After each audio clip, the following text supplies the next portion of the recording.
Today is the fourth Sunday after Easter, a time in which we are all celebrating the recent proof Jesus has finally given us that he is indeed our Savior.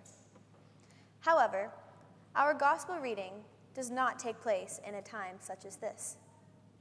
In fact, the Jews are feeling quite the opposite of faith when, for the millionth time, they ask Jesus, "How long will you keep us in suspense? If you are the Messiah, tell us plainly." What a loaded question, right? If you are the Messiah, tell us plainly. Of course, Jesus had told them plainly. Many times. He also performed enough miracles that the Jews should have been convinced at this point. But they were not. And, as Jesus surely knew, the questions were never going to cease. So Jesus decided to do exactly what they asked, tell them plainly. Except it was not plain in the way they expected. Basically, he told them, "I am the Messiah. I have given you physical and verbal evidence. I have raised people from the dead. I have given vision to the blind. I have turned water into wine. And I have told you exactly who I am. It's up to you to take what I give you." When I put his answer into these terms, I immediately found that this mirrored a lot of my doubts in life in the answers I have received, most of which have to do with my parents. As they are growing up, children are particularly curious creatures, and parents, with whom children spend the most time, end up answering the majority of the many, many questions. Sometimes, parents have to answer the same questions over and over, and they get a little bit tired, so they have to come up with a way to make the children think a little more for themselves. Having worked with children on many occasions, I can attest to this. Many of you have experienced the frustration that comes with the term, "because I said so." It usually follows a conversation along the lines of, "Eat your vegetables, they are good for you." To which you respond, "Why?" Well, to be completely honest, you already know the answer to that question, "Because I said so." That's almost exactly what Jesus tells the Jews when they essentially ask him why.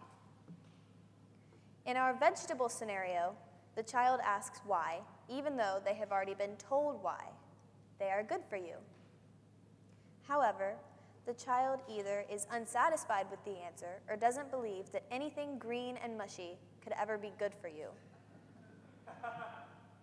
This is a lot like the Jews' questioning of Jesus, and Jesus, like the parent, trying to encourage them to think for themselves a little bit, answers, "Because I said so."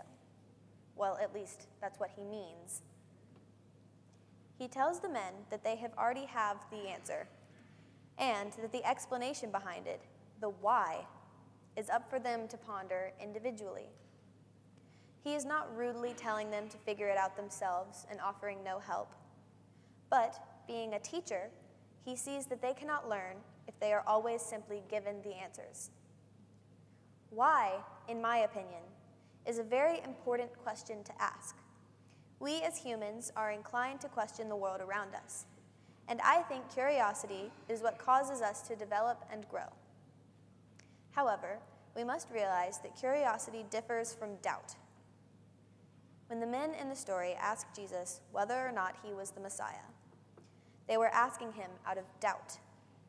This explains to me the next line Jesus had in the conversation, in which he tells the Jews who inquire that they are not his sheep.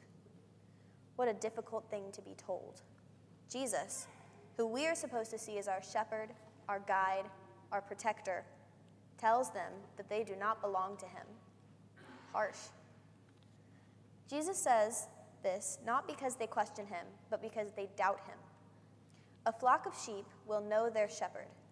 They will trust him to guide them and protect them, and they recognize him as their own. These men did not know him because they chose not to.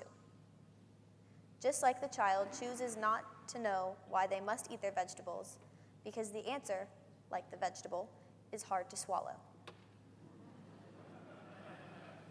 Doubt is something I have always struggled greatly with. I ask many questions beginning with why, and I often fail to look for the answer behind the answer. I refuse to take what I am given because I don't understand it or I simply don't like it. I began coming to Sunday school every week during my freshman year in preparation for my group's pilgrimage to Scotland and England. This was a place and a group which I had quite honestly been intimidated by. Before I began to participate, I always made the assumption that I was the only one with so many questions and so many doubts regarding my faith. Only when I had been going to Sunday school for a few weeks did I learn that this was the opposite of true. Every student from every end of every spectrum had just as many questions as I did. Just like I needed the comfort of knowing I was not alone to begin to work on my faith, everyone needs some sort of motivation to try to answer the questions they always ask themselves.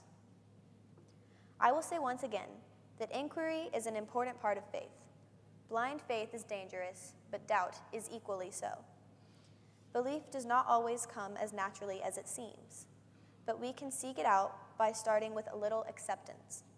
From there, we can ask questions not in a doubtful way, but in search of deeper understanding. Just as Jesus wanted the Jews to do those many years ago, allow yourself to accept him as your shepherd, and belief will follow. Amen.